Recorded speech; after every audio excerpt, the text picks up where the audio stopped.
Sa gitna ng dagundong ng kampana ng Basilika ng San Pedro, sumiklab ang liwanag sa altar habang libo-libong mga tao mula sa iba't ibang sulok ng mundo ay tahimik na nakatayo. Ang bagong halal na Santo Papa, si Leo Racie, ay lumalakad patungo sa gitna ng dambana, kasabay ng pag-awit ng koro ng Gloria in Excelsis Deo. Nasa likod niya ang mga kardinal, lahat ay nakasuot ng pulang kapa, ngunit isa ang umaagaw ng pansin, si Cardinal Luis Antonio Tagle. Hindi dahil sa posisyon o tungkulin, kundi sa kanyang presensya. Sa mismong sandali ng kanyang talumpati, nang ang mikropono ay nagkaroon ng aberya, si Tagle ang siyang lumapit, walang pag-aalinlangan, at humawak sa mikropono upang maituloy ng Papa ang kanyang pananalita.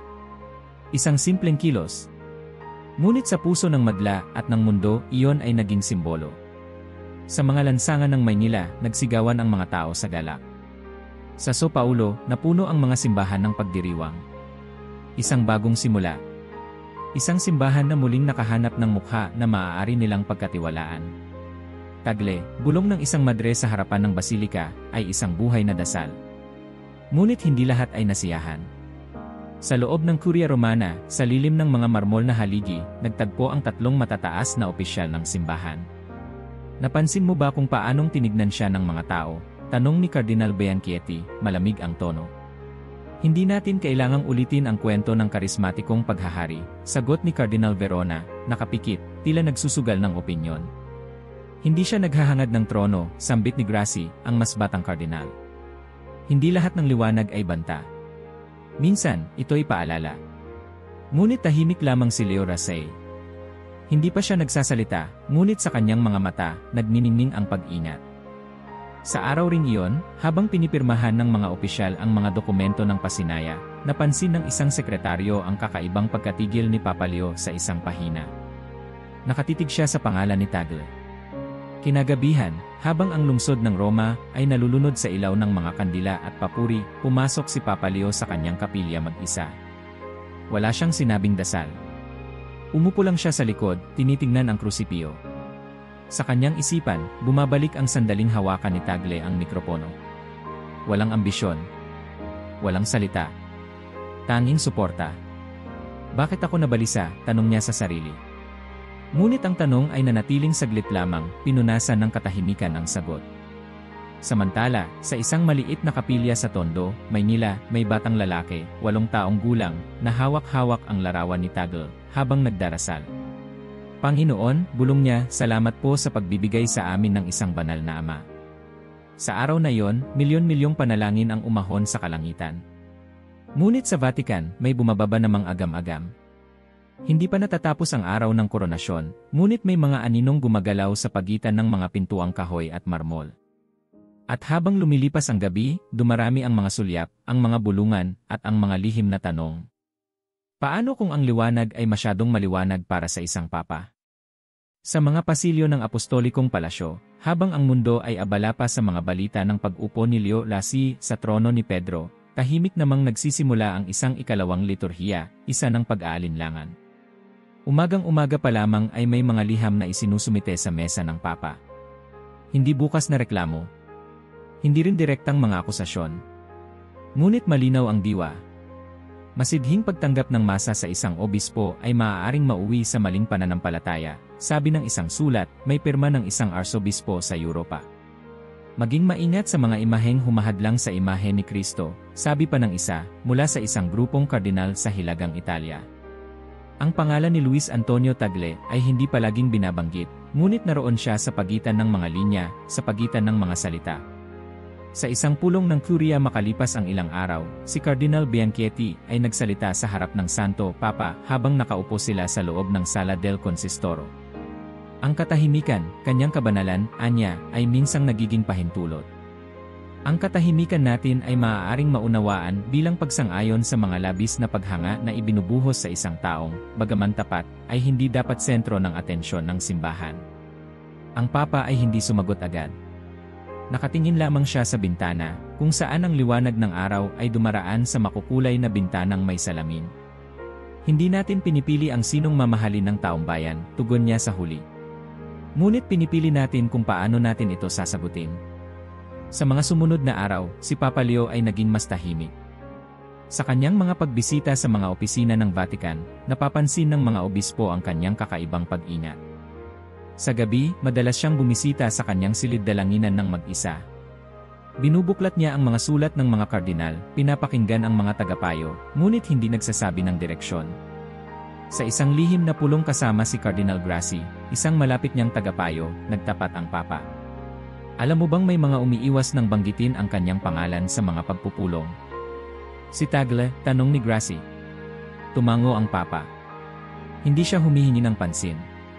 Ngunit ang mga tao ay sumusunod sa kanya, hindi sa akin. Baka sinusundan nila siya sapagkat sa kanya nila unang nakita ang mukha ng awa, sagot ni Grassi. Tahimik. Napalunok si Papa Leo. Baka nga, anya. At baka yon ang dahilan kung bakit ako nababahala. Sa parehong linggo, isang video clip mula sa isang maliit na simbahan sa Mindoro ang kumalat online. Isang batang babae ang umiiyak habang hawak ang larawan ni Tagle. Bakit po siya nawala, tanong niya. Hindi ba't mahal siya ng Diyos? Ang media ay nagsimulang magtanong. Ang mga blog, pati mga madre at pari, ay naglalabas ng mga komentaryo. Ngunit sa Vatican, walang sagot. Hanggang isang gabi, habang nag-iisa ang Papa sa kanyang silid at pinagmamasdan ang buwan mula sa bintana, isinulat niya ang isang linya sa kanyang journal. Kapag masyado kang lumiwanag, may mga aninong sumasabay sa iyong hakbang. Isang araw pagkaraan, habang iniinom niya ang kanyang kape, iniabot sa kanya ng sekretaryo ang isang sulat mula sa isang kilalang kardinal sa Estados Unidos. Ang huling linya ay bumangon sa kanyang alaala buong araw. Ang pag-unlad ng isang simbahan ay hindi laging nangangahulugan ng mas maraming liwanag, minsan, nangangailangan din ito ng mga aninong inaayos. Makalipas ang 3 araw, nagpatawag si Papa Leo ng isang pribadong pagpupulong. Hindi para kay Tagle. Hindi para sa media. Para sa kanyang sarili. Isang pagpupulong sa kanyang loob.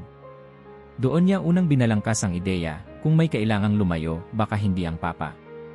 At sa lalim ng katahimikan ng kanyang sariling budhi, may dahan-dahang tumitibay na desisyon. Isang plano na walang seremonya. Walang pahayag. Walang sigaw. Isang paanyaya sa katahimikan para kay Tagle. Maagang dumating ang liham. Isang sobre na may selyo ng Vatikano, inabot ng isang tagapagdala sa tanggapan ni Cardinal Luis Antonio Tagle, habang siya ay naglalakad pa uwi mula sa kanyang panalangin sa simbahan ng Santo Espiritu. Tahimik ang gabi.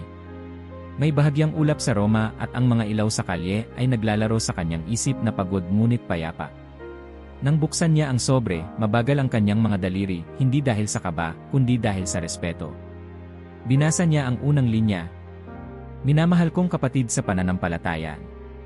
Sa 4 na pahinang liham, ang wika ay magalang, maingat, at halos malungkot. Ngunit malinaw, iniimbitahan siya ng Santo Papa na magpahinga, mag-alis muna sa mata ng publiko, at manirahan pansamantala sa isang lugar ng katahimikan, isang monasteryo sa kanayunan ng Irlanda. Walang paliwanag sa publiko. Walang kasalanang binanggit. Walang utos. Ngunit sapat na ang tono ng liham upang maunawaan ang kahulugan. Si Tagle ay tumayo mula sa upuan. Ilang sandali siyang nakatingin sa krus sa pader ng kanyang silid. Walang galit sa kanyang mga mata. Walang gulat. Parang ang liham ay inaasahan kahit hindi inaasam. Sa sumunod na araw, nagpaalam siya sa kanyang maliit na grupo ng kasamahan. Bakit, Eminensya? Tanong ng isang madre, pilit na pinipigilan ang luha. Ang katahimikan, sagot niya, ay hindi palaging pag-iwas. Minsan, ito ang pintuan ng mas malalim na pag-unawa. Sa hapon, sumakay siya ng isang itim na sasakyan, walang kasamang eskorta, walang press, walang seremonya. Sa isang maliit na bag, dala niya lamang ang brebyaryo, isang lumang Biblia, at ang rosaryong bigay ng kanyang ina. Ang eroplano papuntang Irlanda ay halos walang laman. Isang madre na kasabay sa flight ay bahagyang napatingin sa kanya. Parang nakita ko na po kayo, sabi niya, nangingiti. Ngumiti si Tagle. Maraming mukha ang mahirap kalimutan, sagot niya. Pero mas mahalaga ang mga puso na hindi nagbabago. Paglapag sa Dublin, sinalubong siya ng isang paring Benediktino na may puting balbas. Maligayang pagdating, kapatid, sabi nito. Ang aming katahimikan ay magiging tahanan mo.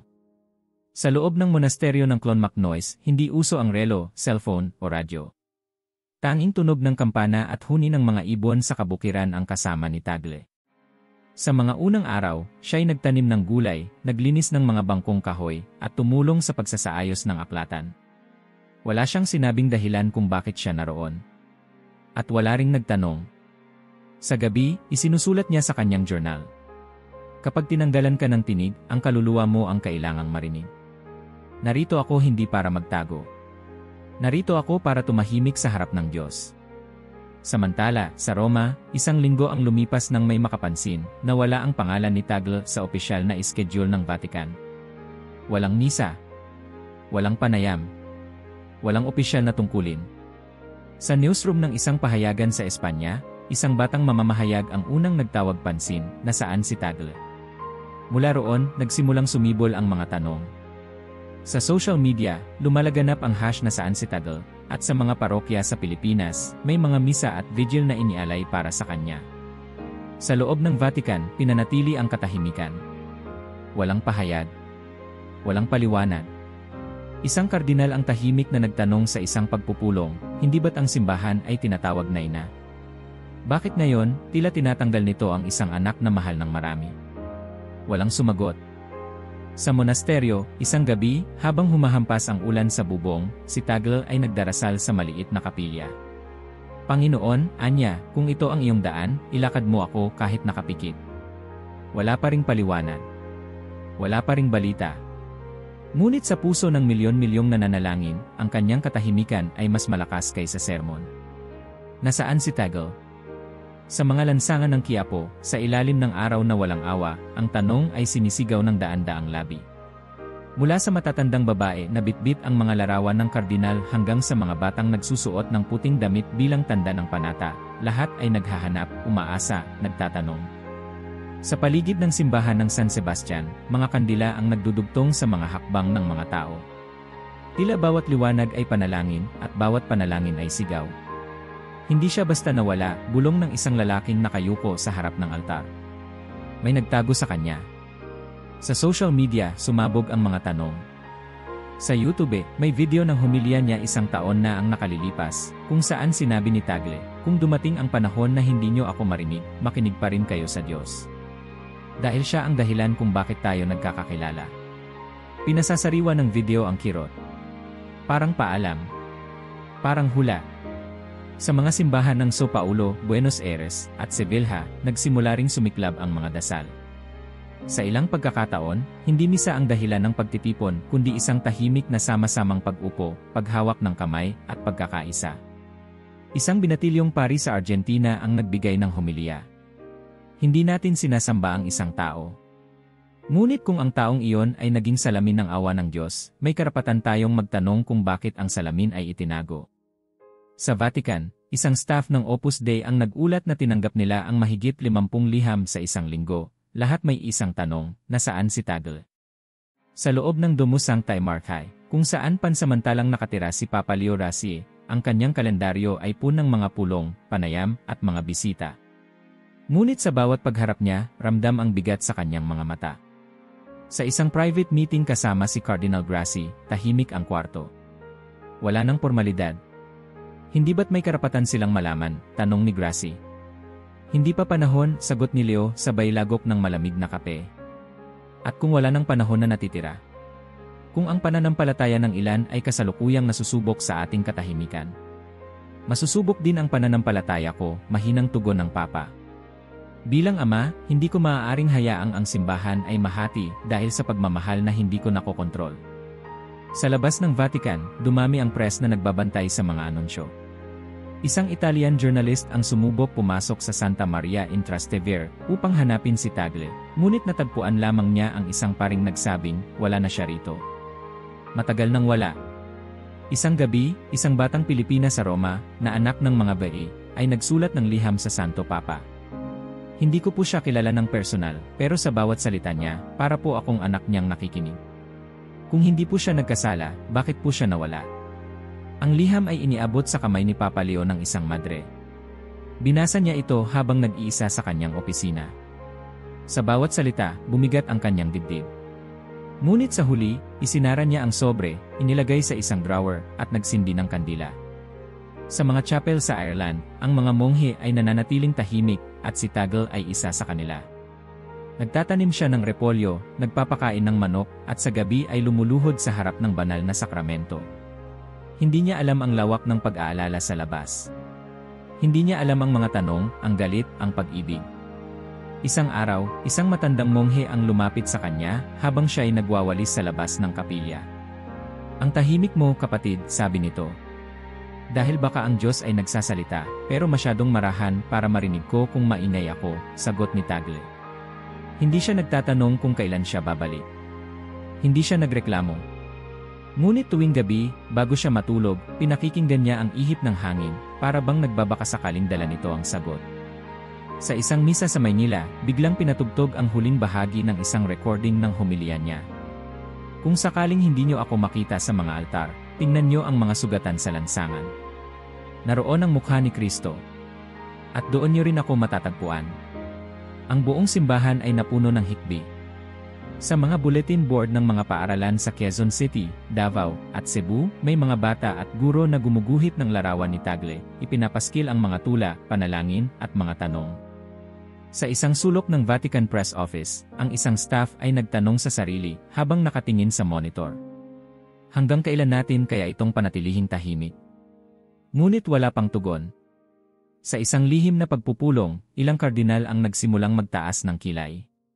Hindi sila tutol sa desisyon ng Papa, ngunit hindi na rin nila kayang itago ang bitak sa pagitan ng mga opinyon. Hindi ako sang-ayon sa pagpapalayas, bulong ni Cardinal Sarmenti. Ngunit mas hindi ako sang-ayon sa pananahimik. Hindi ba't pananahimik ang unang hakbang ng panalangin, kontra ng isa? Pero kapag ang pananahimik ay ginagamit upang pagtakpan ang kawalan ng katarungan, ito'y hindi na panalangin, ito'y kasabwat. Sa Dublin, sa isang sulok ng monastikong aklatan, si Tagle ay nakahawak sa isang lumang aklat tungkol sa mga martir. May linya siyang binasa ng malakas, halos pabulong. Ang tunay na paglilingkod ay hindi pumipili ng entablado. Minsan ito'y kusinang madilim, minsan ay palikurang walang pangalan. Natawa siya, banayad lang, at isinara ang libro. Ngunit sa kanyang puso, unti-unting bumubuo ng tanong. Ilang oras pa ba ng pananahimik ang kailangan bago marinig ang tinig ng Diyos? Sa umaga, kapag ang hamog ay bumabalot pa sa paligid ng monasteryo, bumabangon si Tagle bago pa tumunog ang kampana ng panalangin. Tahimik ang lugar, halos parang walang oras. Sa kanyang simpleng selda, walang orasan, walang telepono, walang ingay ng labas, tanging dasal at trabaho. Naglalakad siya araw-araw patungo sa hardin upang linisin ang paligid. Kumakain ng tinapay na may mantikilya, umiinom ng tsaa, at sumasabay sa mga monghe sa pag-awit ng mga salmo. Ang kanyang mga mata, minsan masigla sa harap ng altar, ay ngayon mas mapagmatsyag. Hindi malungkot, pero malinaw ang bigat ng di maipahayag na pakiramdam. Isang gabi, naupo siya sa kanyang lamesa, may hawak na papel na dilaw na sa tagal. Humugot siya ng malalim na buntong hininga at nagsimulang magsulat. Minamahal kong kapatid sa pananampalataya. Narito ako, hindi para tumakas, kundi para sundin. Ngunit sa bawat patak ng ulan sa bintana, naririnig ko ang mga tanong na hindi ko masagot. Obedecer mais difícil cuando o corao clama por persona. Hindi ako maasa ng paliwanag, ngunit hindi ko rin maikakaila na ang katahimikan ay minsan nagiging krus. Isinara niya ang sobre, ngunit hindi ito ipinadala. Inilagay lang niya ito sa ilalim ng kanyang aklatan ng mga dasal, kung saan ang mga tanong ay nananatiling lihim sa pagitan ng sulat at Diyos. Samantala, sa loob ng Vatican, si Papa Leo XVI ay humaharap sa isang bagong uri ng pananahimik, ang uri na maingay sa loob. Sa kanyang opisina, binubuksan niya ang balita, hindi para sa headlines, kundi para sa mga komentaryo. Binabasa niya ang mga liham, ang mga quote, ang mga panalangin ng mga bata na ipinapadala ng mga madre mula sa iba't ibang bansa.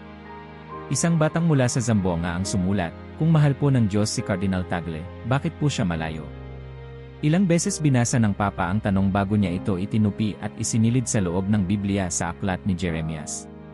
Minsan, tinatanong siya ng mga kardinal, hindi ba't dapat na tayong magsalita? Si Cardinal Grassi ang pinakaprangka. Ang pananahimik ay maaring magligtas sa sarili. Pero minsan, ito rin ang dahilan ng pagkakawatak. Ngunit hindi agad tumugon si Papa Leo. Mas pinili niyang maglakad sa hardin ng Vatican, na may rosaryo sa kamay, tahimik na umiiwas sa mga kamera. Sa isang gabi ng pag-uusap kasama si Madre Consuelo, isang matandang madre na kilala sa kanyang katalinuhan at katapatan, lumabas ang salitang ayaw marinig ng marami, pagkakamali. Hindi ka Diyos, Leo, ani ng madre. At kung nagkamali ka, hindi iyon ang katapusan, kundi simula ng mas totoong pamumuno. Ngunit ang papa ay hindi sumagot. Nakatitig siya sa liwanag ng kandila, parang hinihintay na ito na mismo ang magsalita para sa kanya. Habang ang mundo ay nagkakagulo sa katahimikan, ang Vatican ay naging parang balon, malalim, misteryoso, at mapanganib kung hindi mo alam kung paano huminga sa ilalim. Sa mga pribadong pagpupulong, ramdam na ng ilang kardinal ang puwersang humahati sa loob. May mga pabor sa pagbabalik ni Tagle. May iba naman na gustong panatilihin ang katahimikan sa ngalan ng kaayusan. Ngunit ang kaayusan ay unti-unting nababasag. Sa Dublin, isang araw, habang nagbubungkal ng lupa si Tagle sa bakuran, may batang lalaki mula sa kalapit na bayan na lumapit at nag-abot ng sobre. Galing po kay Nanay Anya. Gusto niyang malaman kung totoo po bang hindi na kayo mahal ng Roma. Hindi sumagot si Tagle. Tumango lang siya, hinaplos ang buhok ng bata, at tinanggap ang liham. Binasa niya ito sa ilalim ng isang punong mansanas. Kung kayo po ay itinago para hindi magdulot ng alon, patawad. Pero sa puso ng maraming nanay at anak, kayo po ang nagpapalakas sa amin. Hindi siya lumuluha. Hindi siya sumisigaw. Ngunit sa kanyang mga daliri, mahigpit niyang hawak ang papel, na para bang ito na lamang ang tanikala sa kanyang mga tanong. Sa Vatican, habang lumilipas ang mga araw, si Papa Leo ay mas bihira nang lumabas. Minsan, hindi na rin siya sumasagot sa mga tanong ng kanyang mga advisor. Sa panaginip, may isang beses siyang nakita si Tagle, nakaupo sa bangko, may hawak na tinapay, nakangiti. Ngunit sa likod niya ay isang simbahan na walang tao. Nagising siyang pawisan. At sa kanyang mga labi, nabigkas niya. Bakit ako natatakot sa isang taong hindi kailanman humiling ng kapangyarihan? Sa araw na yon, hindi siya nagsalita sa kanyang mga tauhan. Ngunit sa kanyang diary, isinulat niya, kung ang pananahimik ay naging taguan ko, panahon na sigurong magsimulang makinig sa ingay ng mga umiiyak. Ang katahimikan ay unti-unting pumuputok. Hindi dahil sa mga sigaw, kundi dahil sa bigat ng katotohanang hindi kayang takpan ng dasal ang isang sugat na hindi inaamin. Sa isang hapon ng tagsibol, ang liwanag ng araw ay marahang bumagsak sa marmol na pasilyo ng Domus Sancta Marthae. Tahimik ang loob, ngunit hindi payapa. Ang mga hakbang ng mga madre at gwardiya ay maingat, halos nag-inat na huwag gambalain ang mga iniisip na hindi binibigkas ng Santo Papa. Si Papa Leo Rassi ay nasa kanyang silid, nakaupo sa isang matandang silya, nakaharap sa estante ng mga aklat. Sa kanyang kandungan ay nakabukas ang isang liham mula kay Madre Consuelo. Isa sa maraming liham na natanggap niya mula rito, ngunit ang huling taludtod ng liham na ito ay nananatiling matalim. Hindi mo kailangang maging perpekto, anak. Pero kailangang mong maging totoo. Sapagkat ang mga sugat ng simbahan ay hindi nahihilom sa pilak at ginto, kundi sa pag-amin at yakap. Tinupi niya ang liham, inilagay sa tabi, at tumayo. Hindi na niya binasa muli. Hindi niya kailangan. Sa sala ng konseho, isang pulong ang isinagawa ng hindi planado. Nandoon si Cardinal Grassi, si Cardinal Verona, at ilang miyembro ng sekretariado. Lahat ay may dalang tanong, ngunit walang gustong magsalita muna. Kung hindi tayo magbibigay ng pahayag, bungad ni Verona, ang mundo ang siyang gagawa ng sarili nitong bersyon. Ang katahimikan ay hindi kasalanan, kontra ng isang monsenyor. Ito'y disiplina. Ngunit si Grassi ay tahimik lang na nakamasid. Pagkatapos ay nagsalita siya, mabagal ngunit matatag. Ang disiplina ay may hangganan. At kung ang disiplina ay ginagamit upang iwasan ang pagharap sa sarili nating pagkukulang, ito'y hindi na kabanalan, ito'y pagtataksil. Napatingin ang lahat sa kanya. Isang guhit ng tensyon ang dumaan sa pagitan ng mga upuan. Sa sumunod na araw, habang ang Papa ay nakatanggap ng ulat ng mga bagong demonstrasyon sa Pilipinas at Chile, isang binatang teologo ang pinayagang makapanayam siya para sa isang panloob na programa sa Vatican. Hindi inaasahan ni Leo Rassi na sa halip ng mga tanong ukol sa doktrina, isang tanong ang tuluyang tumusok sa kanyang katahimikan. Kung maaari lamang po, Ama, sabi ng binata, isang tanong lang. Ano po ang mas mahalaga sa inyo, ang pagkakaisang ipinipilit o ang komunyon na pusa't bukal sa puso? Tila tumigil ang oras. Hindi agad tumugon si Papa Leo. Inilapag niya ang hawak na tasang kape, inilagay ang rosaryo sa gilid at tumingin sa binata. Sa kanyang mata, hindi galit ang naroon. Hindi rin pagod, kundi pag-amin. May mga tanong, sabi niya, na hindi dapat sagutin agad. Sapagkat ang mismong tanong ang nagpapabukas sa pinto ng budhi. Tumango ang binata. Tumayo. At bago umalis, nagsalita ulit. Sa mga pinto pong iyon, may mga taong naghihintay na kayo ang unang pumasok. Nang makaalis ang binata, naiwan ang Santo Papa sa katahimikan. Ngunit sa loob-loob niya, para bang may basag na salamin na unti-unting lumalantad ang larawan sa likod. Sa loob ng kanyang silid, kinuha niya ang lumang larawan nila ni Tagle. Isang kuha mula sa unang araw ng kanyang pagkahalal. Hawak ni Tagle ang mikropono. Siya, nakangiti. Hindi kita kinatakutan, bulong niya. Kinabahan ako sa aninong dala ng liwanag mo. Kinagabihan, bumisita sa kanya si Madre Consuelo. Hindi na sa sulat, sa mismong presensya. Leo, wika niya, habang hawak ang kamay ng Papa, ang isang pastol ay hindi lang nagpapakain. Nagpapagaling din eh. Paano kung ako rin ay sugatan? Mas lalo kang kailangan ng kawan. Sa labas ng bintana, ang mga kampana ng Vatican ay tumunog. Hindi para sa isang anunsyo. Hindi para sa selebrasyon. Tumunog lamang para paalalahanan ang lahat ng dumaraan na ang Diyos ay laging naroon. Sa kanyang journal, bago siya matulog, isinulat ni Papa Leo. Hindi lahat ng gulo ay kailangan ng otoridad.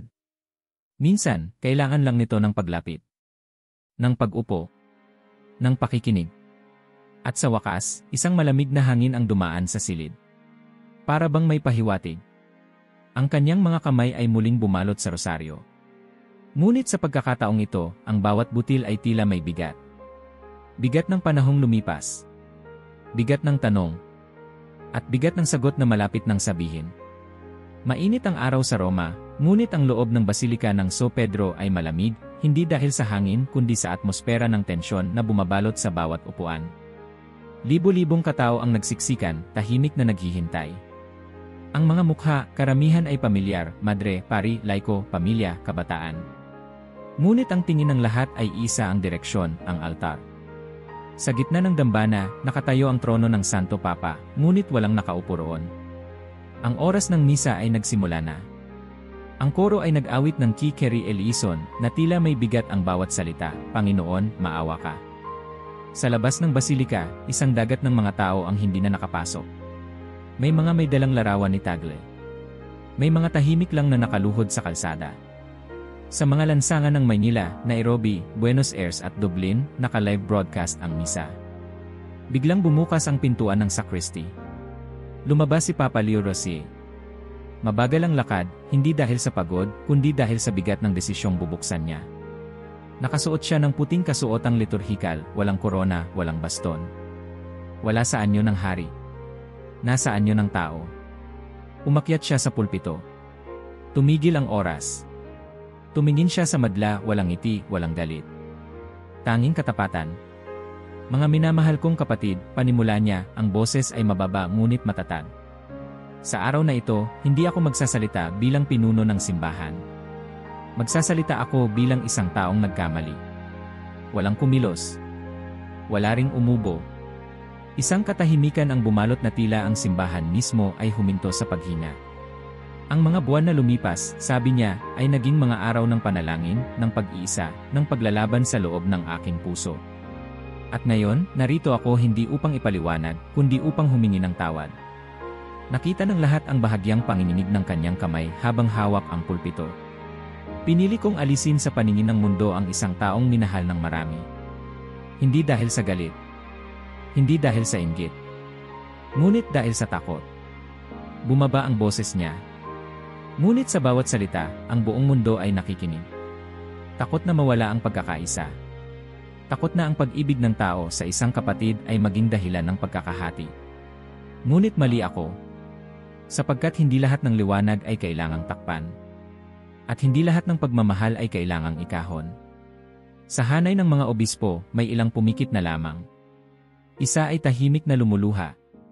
Luis Antonio Tagle, sambit niya ng buo ang pangalan. Kung maririnig mo man ito sa mga bukirin ng Irlanda o sa katahimikan ng iyong selda, patawarin mo ako. Patawarin mo kami. Tumingin siya sa buong basilika. At sa inyo rin, bayan ng Diyos, kayo na umiiyak, nagtatanong, at nanalangin sa katahimikan, patawarin niyo ako. Nabuo ang luha sa kanyang mata ngunit hindi umagos. Hawak niya ang sarili, hindi bilang pinuno, kundi bilang anak na bumabalik sa ina. Hindi ko alam kung paano kayo muling paghihilumin. Ngunit mula sa araw na ito, pipiliin kong hindi na muli kayong saktan sa pangalan ng disiplina. Pipiliin kong makinig. Tumigil siya. Sa kalagitnaan ng katahimikan, isang boses ng bata mula sa likuran ng basilika ang narinig. Salamat po. Sumunod ang paghikbi mula sa iba't ibang panig ng simbahan. Hindi pagsinghot ng hiya, kundi pagluha ng pag-asa. Hindi pa tapos ang misa, ngunit ang puso ng lahat ay tila nakatanggap na ng komunyon. Sa dulo ng homilya, binigkas niya ang huling linya. Ngayon, ang simbahan ay hindi nakatayo sa likod ng trono, kundi nakaluhod sa paanan ng krus. Doon tayo babalik. Doon tayo muling sisimulan. Bumaba siya mula sa pulpito. Walang palakpakan. Walang hiyawan. Ngunit may isang tunog na mas malakas, ang paghinga ng libo-libong puso na sabay-sabay na bawasan ng bigat. Sa labas ng basilika, ang balita ay agad kumalat. Sa Maynila, ang mga tao ay nagsigawan. Sa Dublin, isang monghe ang tahimik na tumango. Sa isang maliit na kapilya, si Tagle ay nakaupo sa likod, tahimik lang, nakikinig sa radyo. Walang ekspresyon ang kanyang mukha. Pero sa pagitan ng kanyang mga daliri, marahang gumalaw ang rosaryo. Salamat, Ama, bulong niya. Hindi para sa akin. Para sa kanila. Sa Vatican, matapos ang misa, walang press conference. Walang opisyal na pahayag.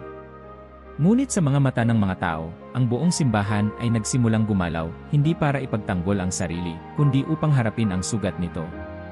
At sa araw na yon, ang mundo ay hindi lamang nakasaksi sa pagtanggap ng isang pagkakamali. Nakita nito ang unang hakbang ng isang leader na handang yumuko upang muling yakapin ang mga iniwan. Maagang dumating ang eroplano. Walang anunsyo, walang delegado, walang photographer sa paliparan. Sa terminal ng Ciampino, isang itim na sasakyan ang tahimik na naghintay. Mula sa likod, bumaba ang isang lalaki na nakaitim na Amerikana, may rosaryong nakalawit sa pulso. Si Luis Antonio Tagle. Lumakad siya ng dahan-dahan, bitbit ang isang maliit na bag sa kanyang mata, walang kislap ng papuri, walang alinlangang galit. Payapa. Tahimik. Wala siyang suot na simbolo ng kapangyarihan. Tanging krusipiho sa ilalim ng kanyang kwelyo. Habang binabaybay nila ang lansangan patungong Vatican, halos walang nagsalita. Ang driver, isang matandang diakono, ay sumulyap lamang sa rearview mirror. Napakaraming naghintay sa pagbabalik mo, bulong nito. Wala naman akong iniwan, sagot ni Tagle. Ang puso ko narito palagi. Pagdating sa Santa Marta, isang madre ang tumanggap sa kanya. Yumuko lang ito at ibinulong, welcome home, Emincia. Ngunit si Tagle ay ngumiti lamang, tumango at pumasok. Ang silid ay hindi bago. Marami sa mga kardinal ay dati nang nanirahan doon. Ngunit para kay Tagle, ito ay pansamantala. Hindi pa siya bumabalik para manungkulan. Babalik siya para makinig. Ilang oras matapos ang kanyang pagdating, isang lihim na pagpupulong ang inihanda. Sa isang maliit na silid na may lumang istante ng mga aklat, doon sila nagkita ni Papa Leo XVI. Walang kamera. Walang dokumento. Walang bulong ng kasaysayan. Nang bumukas ang pinto, tumayo si Papa Leo. Hindi bilang Santo Papa, kundi bilang kaibigan na matagal ng tahimik na nasasaktan. Hindi sila agad nagsalita. Isang iglap ng pagtingin. Isang tahimik na yakap. Mahigpit. Mahaba. Hindi pang seremonya. Hindi pang balita. Isang yakap na nagbitaw ng pagod. Tama ka, bulong ng Papa. Hindi lahat ng pananahimik ay banal. Tama ka rin, sagot ni Tagle. Hindi lahat ng pagsunod ay kapayapaan. Nagtagpo ang mata nila hindi upang magtalo, kundi upang ipagpatuloy ang koneksyong hindi kailanman naputol. Nag-usat sila matagal. Wala sa talaan ng sinuman ang eksaktong mga salitang nabanggit. Ngunit may isang tagpo na nanatili sa alaala ng isang madre na nagdala ng tsaa. Habang papasok siya sa silid, nakita niyang magkahawak kamay ang dalawa at narinig ang linyang. Kung babangon tayong muli bilang simbahan, kailangan natin munang yumuko bilang tao. Kinabukasan, sa misa ng madaling araw sa kapilya ng Santa Marta, parehong naroon si Tagle at ang Papa. Magkatabi. Walang anunsyo. Walang pakilala. Ngunit sa bawat salitang binibigkas ng liturhiya, tila ang mismong hangin ng kapilya ay nagbago. Sa bahagi ng "Tsi Panginoon, hindi ako karapat-dapat," ang tinig ni Tagle ay bahagyang nanginig. Marami ang napatingin. Sa kanyang paningin, nakita niya ang simbahan hindi bilang institusyon, kundi bilang katawan na basag, pagod, ngunit handang maghilom. Matapos ang misa, walang sinuman ang tumayo agad. Ang katahimikan ay naging panalangin. Walang nagsalita. Walang kumilos. Hanggang sa si Tagle mismo ang tumayo, lumapit sa altar, at lumuhod. Hindi para sa drama. Hindi para sa larawan. Kundi para sa Diyos. Sa mga sumunod na araw, hindi na siya nakita sa mga opisyal na pulong. Hindi siya nagtungo sa press room. Wala siyang mensahe sa social media. Ngunit naroroon siya sa mga pasilyo ng mga ospital ng Roma, tahimik na bumibisita sa mga may sakit. Isang araw, sa isang parokya sa Trastevere, isang batang lalaki ang lumapit sa kanya. "Kayo po ba si Tagle?" Ngumiti siya. "Tawagin mo na lang akong Kuya Luis." "Galit po ba kayo sa Papa?" Natawa siya ng banayad. "Ang galit, anak, ay parang apoy. Kapag pinili mong hawakan, ikaw ang unang masusunog." Sa gabi, habang nagsusulat siya ng liham, narinig niya ang kampana ng Vatican. Isinulat niya sa papel. Ang kapatawaran ay hindi tungkol sa nakaraan. Ito ay tungkol sa pagbibigay ng pag-asa sa bukas. Sa loob ng Vatican, ramdam na ramdam ang pagbabago. Hindi mula sa utos. Hindi mula sa batas. Kundi mula sa presensya. Walang headline. Walang deklarasyon. Ngunit ang simbahan ay humihinga muli. At sa pagitan ng dalawang lalaki, isang papa at isang kardinal, may bumalik na hindi kayang buuin ng doktrina. Pagkakaibigan. Pagpapatawad. Paglilingkod. Sa loob ng matandang sala sa Palazzo Apostoliko, ang ilaw ng umagang sumisilip ay bumagsak sa luma ngunit malinis na mesa. Nakaupo sa magkabilang dulo sina Papa Leo Rassi at Luis Antonio Tagle. Sa pagitan nila, mga liham. Hindi mga utos. Hindi mga kautusan. Mga tanong mula sa mga dioceses, mula sa mga pari, mula sa mga ordinaryong tao na naghanap ng tinig ng simbahan at ngayon ay hinihintay ang tugon. Wala sa kanila ang nagsalita agad. Hindi nila kailangang magmadali. Tumango si Tagle, hinawakan ng isang sobre at binuksan. Mula sa isang komunidad ng mga aeta sa Zambales, sabi niya. Wala silang pari, pero araw-araw silang nagdarasal. Alam mo kung saan ka dapat pumunta, sagot ng Papa. Si Tagle ay ngumiti. Hindi sila kailangang hanapin. Alam ng puso ko kung paano bumalik sa kanila. Sa mga susunod na linggo, habang ang mga ulat ng Vatican ay puno pa rin ng aktibidad ng Kurya, ang balita sa mga liblib na lugar ay tahimik pero makapangyarihan. Sa isang kubo sa gitna ng bundok sa Cordillera, may nakiluhod na kardinal na walang damit na pang-obispo, nakikikain ng nilagang kamote. Sa mga iskinita ng Nairobi, may matandang lalaking Asyano na nagtuturo ng pagdarasal sa mga batang hindi marunong sumulat. Si Luis Antonio Tagle, wala sa headline, ngunit laman ng puso ng mga komunidad na minsang naramdaman nilang iniwan ng simbahan. Isang madre sa Guatemala ang sumulat. Bumalik ang simbahan sa amin hindi sa mga dokumento, kundi sa presensya. Hindi sa mga tagubilin, kundi sa mga yakap. Sa Roma, habang si Tagle ay naglalakbay, si Papa Leo ay hindi na natili sa trono. Lumakad siya sa mga silid ng Vatican, bumisita sa mga dating tinanggihan, kinausap ang mga paring lumalapit upang humingi ng pangunawa at tahimik na nakinig. Hindi niya kinailangang magsalita para magbago. Ang kanyang katahimikan ngayon ay hindi na pagtatago, kundi pagdinig. Nagbuo siya ng isang bagong konseho. Hindi ito pinuno ng mga prinsipe ng simbahan. Pinuno ito ng mga tagapakinig, mga pari ng nayon, madre ng kumbento, at isang binatang teologo na minsang nagtanong, ano ang mas mahalaga, ang pagkakaisang ipinipilit o ang komunyon na kusang loob? Ang bagong konseho ay hindi may hawak ng batas, kundi may tungkuling makinig, tumanggap, at maghatid ng liwanag sa mga sulok na matagal nang binabaliwala. Minsan, sa harap ng altar ng Santa Maria Maggiore, nakita si Papa Leo at Tagle na magkasamang nakaupo sa likod. Walang robe. Walang titulo. Tanging dalawang lalaking nakaluhod, nakapikit, sabay na nagdarasal. Sa isang panayam, tinanong ang Papa kung may pagbabagong plano pa sa simbahan. Tumawa siya. Ang plano, anya, ay bumalik sa kung saan tayo nagsimula, sa ugnayan. Sa tao. Sa habag. Sa Diyos. Isang gabi, sa isang maliit na kapilya sa Basilika ng São Pedro, muling nagtagpo ang dalawa. Walang taga-subaybay. Walang litratista. Tahimik silang naupo sa harap ng altar. Ang parehong altar kung saan, isang araw ng pag-upo sa trono, ay nagsimula ang isang kwento ng liwanag, anino, at pagbabalik. Walang salita. Sa pagitan ng kanila, isang krusipiho. Sa paligid, katahimikan. Sa puso nila, kapayapaan na matagal nilang inantay, hindi galing sa kapangyarihan, kundi sa pagkilala sa sariling kahinaan. Lumipas ang oras. Hindi nila tinignan ang relo. Wala ring sermon. Wala ring pagsasara. Tanging panalangin. Tanging pagyakap sa katotohanang minsan, upang buuin muli ang simbahan, kailangan munang mapunit ang tela nito, at tahimik na tahiin ng dalawang kamay na marunong humawak, hindi upang kontrolin, kundi upang unawain. Sa labas ng kapilya, isang batang madre ang nakasilip mula sa likod.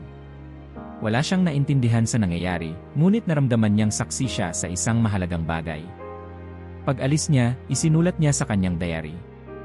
Ngayong gabi, nakita ko ang simbahan na hindi nakatayo sa tuktok ng hagdan, kundi nakaupo sa tabi ko, nakikinig.